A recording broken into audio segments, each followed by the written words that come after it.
Hello student, आप सभी का आपके अपने YouTube चैनल आमंत्रण क्लासेज में मैं शंकर झा स्वागत करता हूं।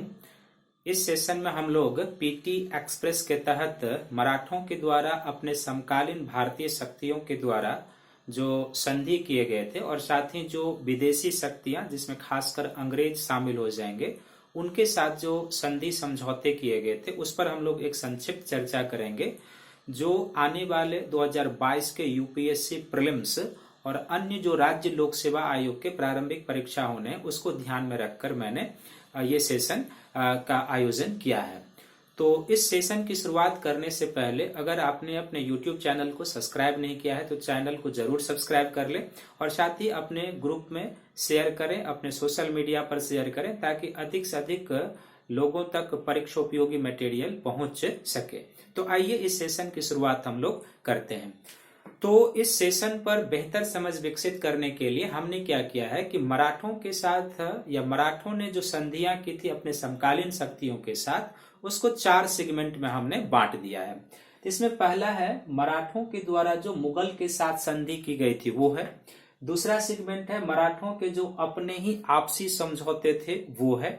तीसरा है मराठों ने जो हैदराबाद के निजाम के साथ समझौते किए थे वो हो जाएगा।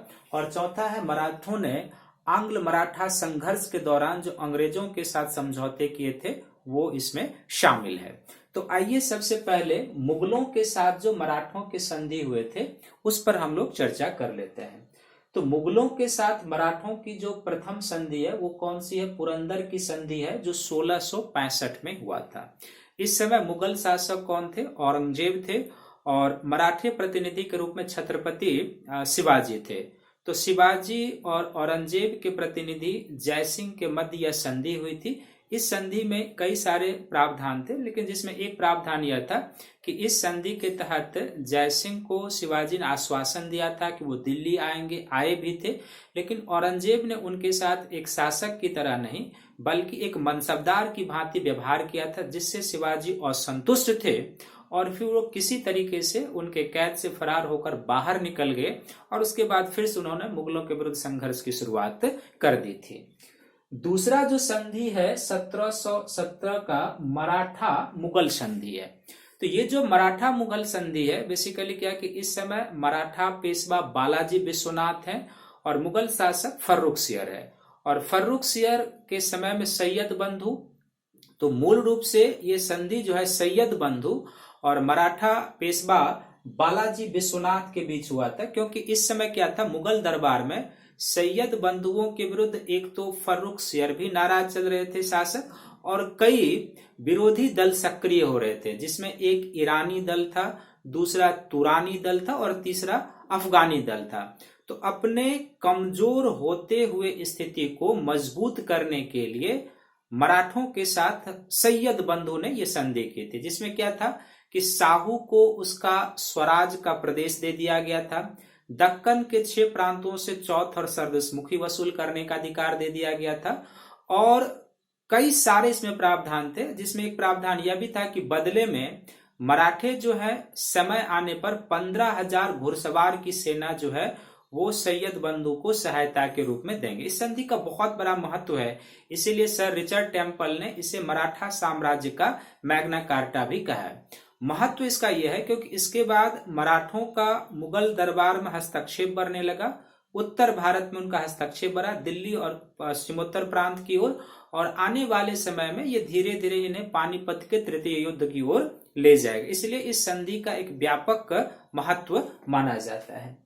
तीसरा जो मुगल मराठा संधि है ये बेसिकली क्या है 1730 में हुआ था, जिसमें मुगल सूबेदार सर बुलंद खां और मराठा सरदार चिमनाजी अप्पा के मध्य या चिमनाजी के मध्य ये हुआ था।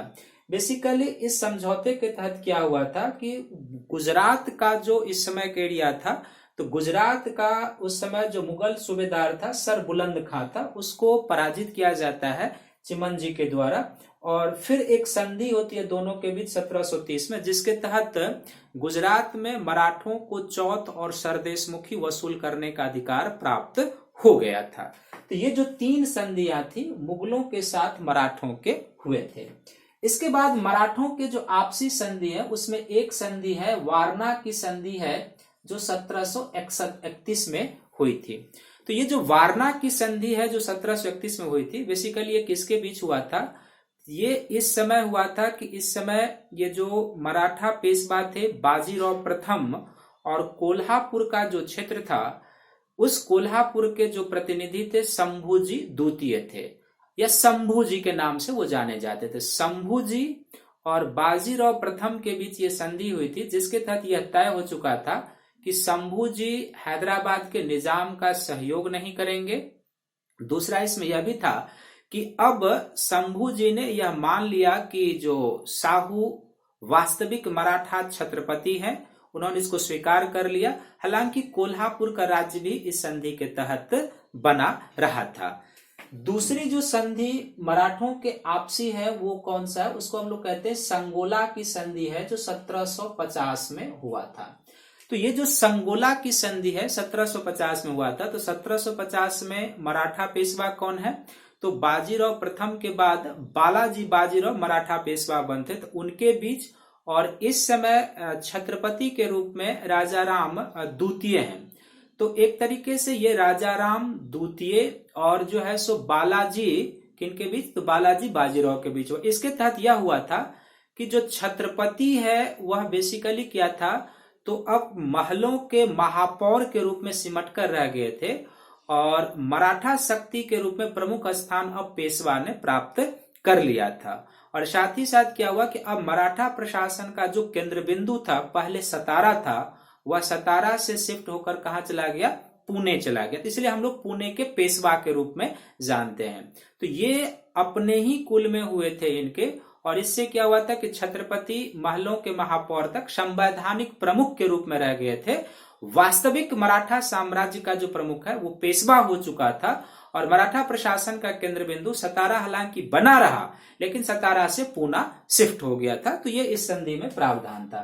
तीसरी संधि हुई थी कंकापुर की संधि जो 1769 में हुआ था, और ये संधि उस समय के पेशवा माधवराव और जनोजी के बीच हुआ था। इतना आपको याद रखना है। इससे क्या हुआ था कि माधवराव का कुछ गुजरात और मालवा के क्षेत्रों पर एक कहेंगे कि मनोवैज्ञानिक और सामरिक प्रभाव मजबूत हो चुका था।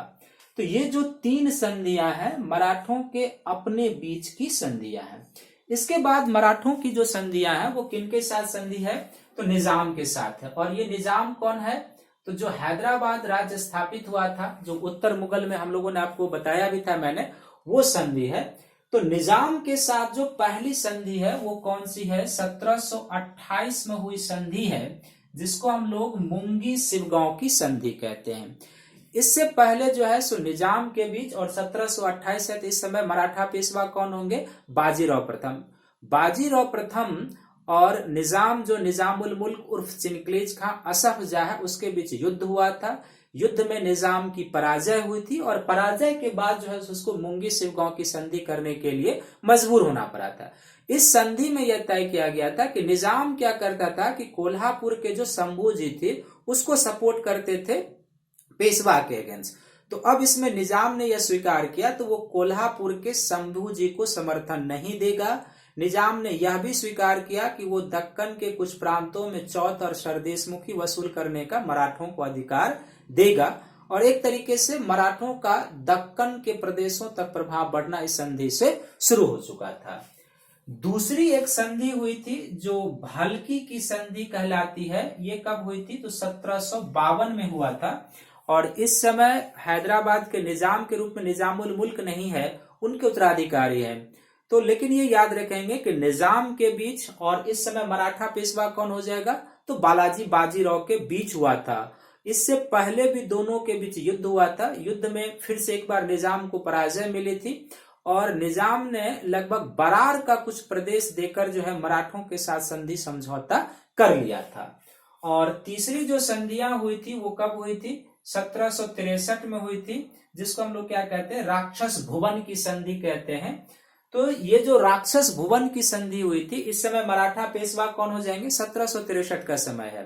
तो पानीपत के तृतीय युद्ध जो 1761 में हुए थे, उसके कुछ ही दिनों के बाद जो है तत्कालीन मराठा पेशवा बालाजी बाजीराव की मृत्यु हो जाती है और उसके बाद माधवराव पेशवा बनते हैं।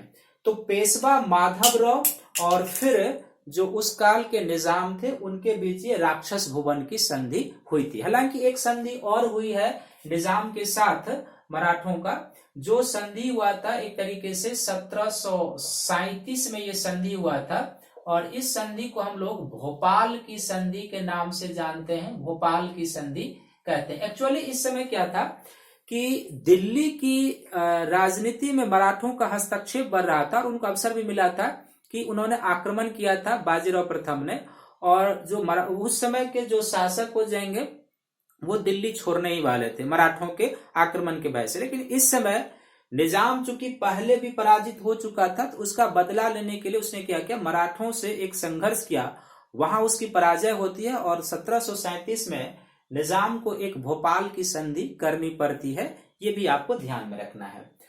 अब मराठों के जो संधि है वो अंग्रेजों के साथ है, जो प्रथम आंग्ल मराठा संघर्ष के दौरान हुआ था। और प्रथम आंग्ल मराठा संघर्ष कब हुए थे, तो 1775 से लेके 1782 तक हुआ था।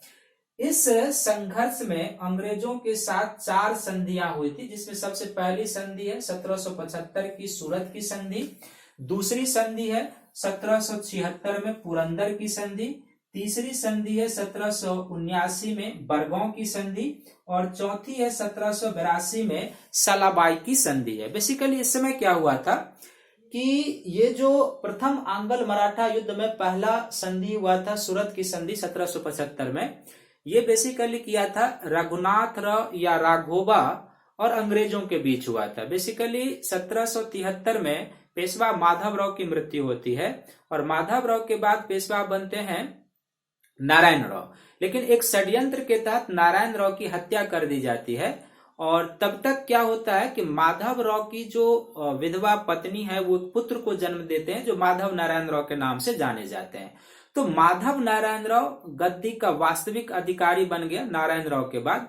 तो जब रघुनाथ राव और राघोबा को लगा कि अब वह पेशवा नहीं बन सकता है, क्योंकि प्रमुख मराठा सरदार ने भी माधव नारायण राव का समर्थन करना शुरू कर दिया था, तो वह भागकर अंग्रेजों के साथ क्या करता है, 1775 में पेशवा बनने के लिए सूरत की संधि करता है, जिसके तहत यह तय होता है कि रघुनाथ राव अर्थात राघोबा अंग्रेजों को सॉल्सेट और बसीन का द्वीप देंगे, क्षेत्र देंगे और बदले में पेशवा बनने के लिए क्या है कि अंग्रेज राघोबा का समर्थन करेंगे। इसी संधि के तहत एक युद्ध भी होता है जिसको अर्रास का युद्ध कहा जाता है। वो युद्ध अनिर्णायक होता है, लेकिन इस समय अंग्रेजों की जो परिस्थितियां थी काफी वो कठिन दौर से गुजर रहे थे। अमेरिकी स्वतंत्रता संग्राम चल रहा था, सेकेंड एंग्लो मैसूर युद्ध में भी फंसे हुए थे क्योंकि वो भी 1780 से 84 के बीच चला था। तो इन तमाम चीजों को देखते हुए कलकत्ता परिषद ने क्या किया था कि सूरत की संधि को खारिज कर दिया और उस समय जो वारेन हेस्टिंग्स था उसने क्या किया, जो है सो एक संधि की किसके साथ, माधव नारायण राव द्वितीय के साथ, जिसको पुरंदर की संधि कहते हैं। ये याद रखेंगे, सूरत की जो संधि है ये बंबई परिषद के द्वारा रघुनाथ राव के साथ किया गया था, लेकिन पुरंदर की संधि किसके द्वारा किया गया था, तो गवर्नर जो था वारेन हेस्टिंग्स उसकी जो कलकत्ता परिषद थी उसके द्वारा किया गया था। और इस संधि के तहत यह तय हुआ कि अंग्रेज रघुनाथ राव का समर्थन नहीं करेंगे, लेकिन जो बसीन द्वीप है वो अंग्रेजों के पास ही रहेगा। लेकिन इस समय कुछ ही समय के बाद क्या होता है कि 100 परिषद जो सर्वश्रेष्ठ परिषद थी, लंदन की परिषद, उसने क्या कर दिया, सूरत की संधि को एक्टिव कर दिया। तो सूरत की संधि एक्टिव होने का अर्थ है कि पुरंदर की संधि नॉन एक्टिव हो गई और सूरत की संधि एक्टिव होने का अर्थ है कि फिर से एक बार अंग्रेज रघुनाथ राव के पक्ष में आ गए, उनको पेशवा बनने के लिए समर्थन करेंगे। और इसी दौरान क्या होता है कि अंग्रेज और जो माधव नारायण राव हैं उनकी सेना के मध्य एक युद्ध होता है जिसको बरगांव का युद्ध कहते हैं। उस बरगांव के युद्ध में अंग्रेजों की शर्मनाक पराजय होती है और तब अंग्रेजों को मजबूरन पेशवा माधव नारायण राव द्वितीय से एक संधि करनी पड़ती है, जिसको हम लोग बरगांव की संधि कहते हैं। इस संधि के तहत क्या था कि दोनों ने एक दूसरे के जीते हुए प्रदेश को वापस कर दिया था। लेकिन अंग्रेज क्या थे, माने नहीं, चूंकि उनको बरगांव में शर्मनाक पराजय मिली थी और बरगांव की संधि भी एक तरीके से उनके लिए अपमानजनक था। तो इस अपमान को धोने के लिए उन्होंने युद्ध जारी रखा। लेकिन काफी लंबा युद्ध खींचने के बाद मराठे भी थक चुके थे, अंग्रेज भी थक चुके थे, ये चाहते थे कि एक संधि समझौता हो जाए।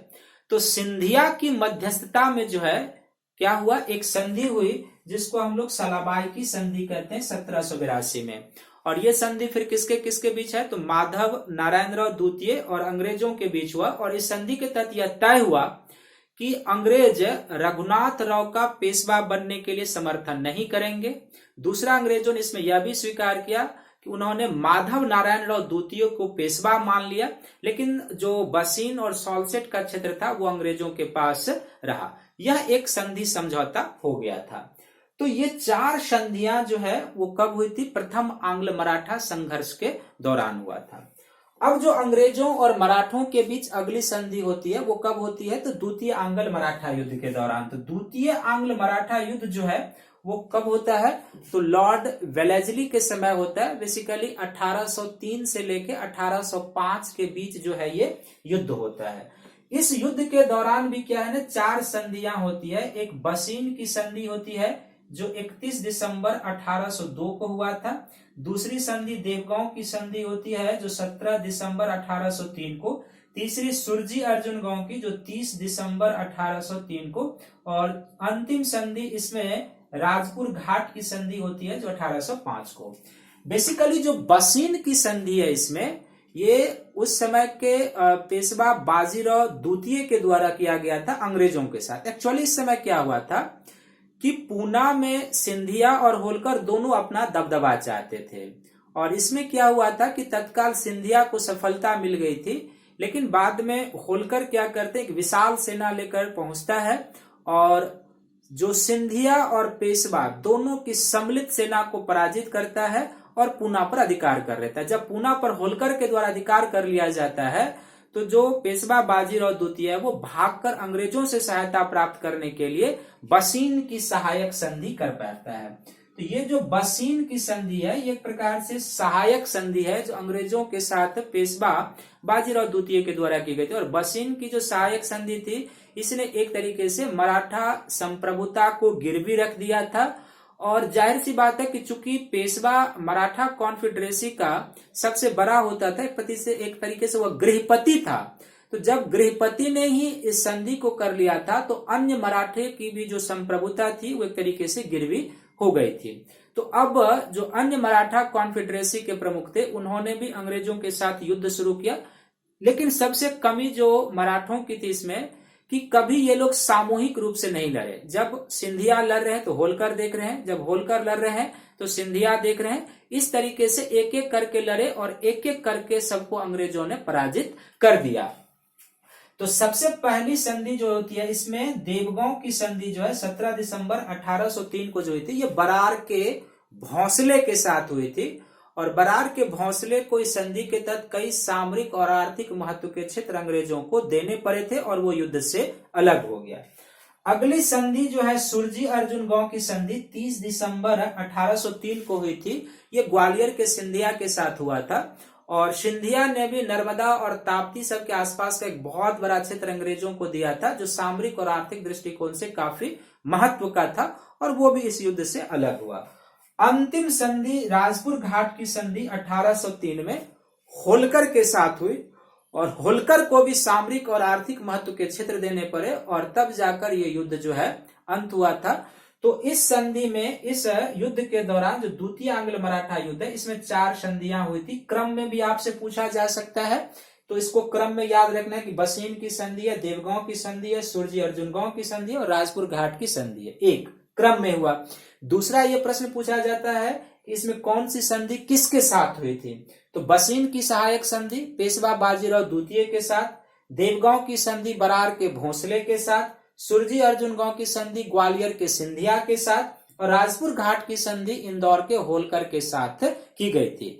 हालांकि जो द्वितीय आंग्ल मराठा युद्ध में इतने जो संधियां हुई थी इन संधियों से मराठा शक्ति समाप्त तो पूरी तरीके से नहीं हुआ, लेकिन मराठे जो है वो सामरिक और आर्थिक रूप से जो है वो कमजोर हो गए, क्योंकि इस संधि के तहत जो है इनको बहुत सारे आर्थिक और सामरिक महत्व के जो क्षेत्र हैं वो अंग्रेजों को देने पड़े थे।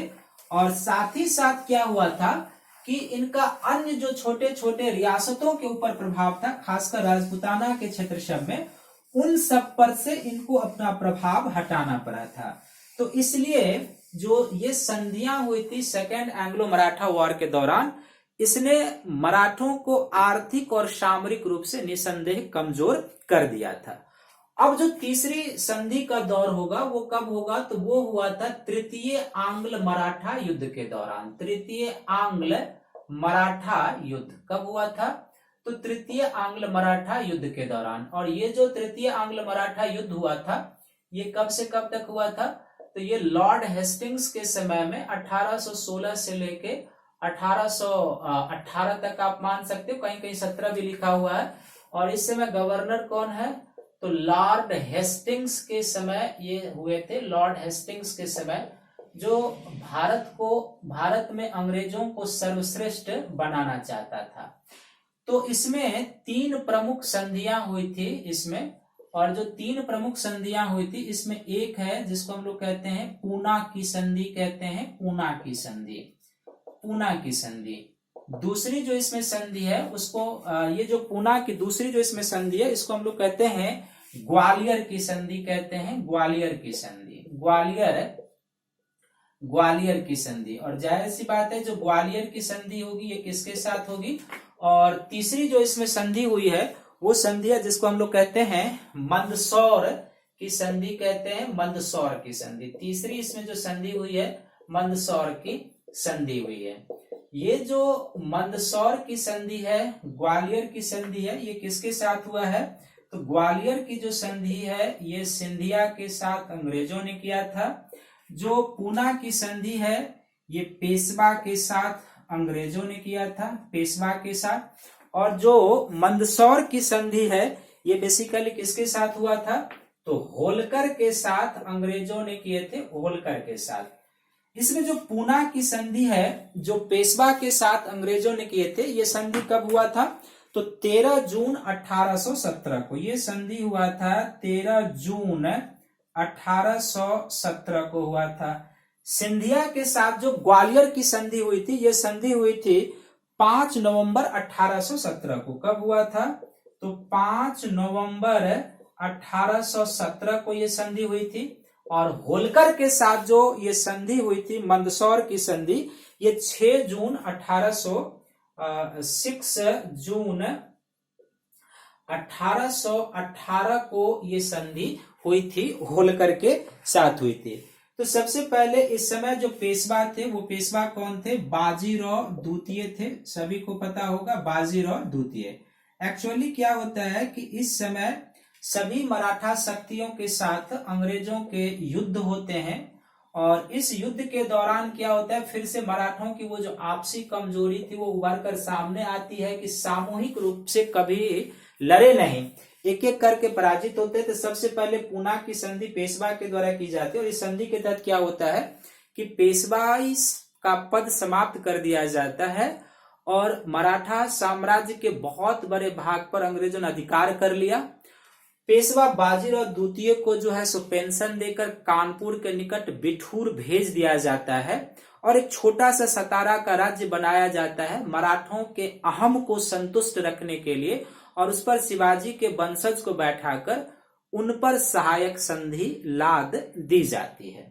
दूसरा, ग्वालियर की संधि सिंधिया के साथ होती है, और उनको भी अपने जो है सो बहुत सारे अधिकार अंग्रेजों को सौंप देने पड़ते हैं। और मंदसौर की संधि होलकर के साथ होती है, उनको भी अपने बहुत सारे अधिकार सौंप देने होते हैं। इसके बाद जो सिंधिया तो फिर भी बचे रहे, होलकर भी एक रियासत के रूप में बचा रहा, लेकिन इन लोगों की जो स्वतंत्रता संप्रभुता थी वो कहां पर थी, अंग्रेजों को के दया के ये लोग एक तरीके से पात्र हो चुके थे।